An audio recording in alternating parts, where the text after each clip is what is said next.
గురుగారు, అలాగే ఇంకొక విషయం, ఇప్పుడున్న బిజీ లైఫ్లో పూజలు చేసి ప్రసాదాలు ఉండేంత ఓపిక లేక స్విగ్గీలో లేకపోతే స్వీట్ షాప్లో నుంచి రుచికరమైన పదార్థాలు తీసుకొచ్చి దేవుడికి నైవేద్యంగా అర్పిస్తున్నారు. సో ఇది కరెక్టే అంటారా? కరెక్ట్ కాదు, శాస్త్రం అంగీకరించదు. ఎందుకంటే గుళ్ళో లింగం గూట్లో బెల్లం అని తెలుగువారి ఒక సామెత. కష్టపడి చేసి సమర్పిస్తే పరమాత్ముడు ఆనందిస్తాడు, ప్రసన్నుడవుతాడు.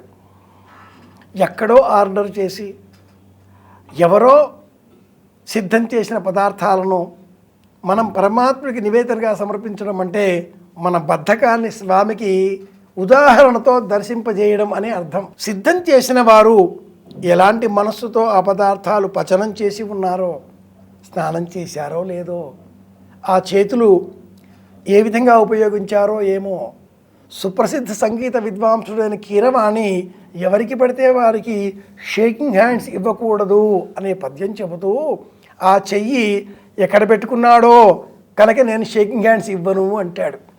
అలాగే వినాయకుడి పేరిట మేము ప్రసాదాలు అందిస్తాం అని చెప్పేటటువంటి స్వీట్ షాపుల వాళ్ళు లేదా స్విగ్గీస్ లాంటి కంపెనీల వాళ్ళు ఎవరైనా ఆ పదార్థాలు సిద్ధం చేసే సమయంలో శుభ్రంగా ఉన్నారో లేదో, వాళ్ళు చెబుతారు ఉన్నారని, స్నానం చేశారో లేదో, మనస్సులో ఏ ఆలోచనలు ఉన్నాయో కనుక మనమే సిద్ధం చేసుకోవాలి అన్నట్టు. అమ్మాయి ఈ స్విగ్గీస్ లేదా ఇతర కంపెనీల ద్వారా లభించే ఫ్రెంచ్ ఫ్రైస్ కానీ, మసాలా దినుసులు కానీ, పులిహోరలు, దప్పడాలు ఇవన్నీ కూడా వినాయకుడి నైవేద్యంగా పెడితే ప్రయోజనం ఉండదు. మనకు మాత్రమే ప్రయోజనం.